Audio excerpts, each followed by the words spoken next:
Hi everyone, চমৎকার একটা video নিয়ে আপনাদের মাঝে উপস্থিত হলাম। এই যে দেখতে পাচ্ছেন আমার একটা মাথা নষ্ট ভাইয়ের বেটা, তার মাথা সবসময় নষ্ট থাকে। ভাইয়ের বেটা কিছু বলো, তোমার কিছু বলার নাই? সকালের থেকে তোমার কয় টাকা ব্যস্ত? বেচা কেনা নাই কোনো? তোমার ফ্রিজে কি আইসক্রিম আছে? আইসক্রিমের সাথে কি মালাই ফ্রি দেবা? কেন? তাহলে আইসক্রিমের সাথে কি ফ্রি দেবা? হ্যাঁ, তিল ভাজা।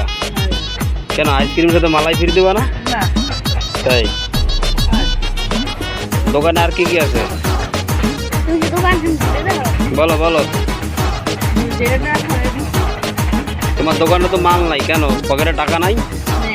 টাকা কি হয়েছে জানো না? টাকা কি উই পোকা খেয়ে গেছে? তাই নাকি?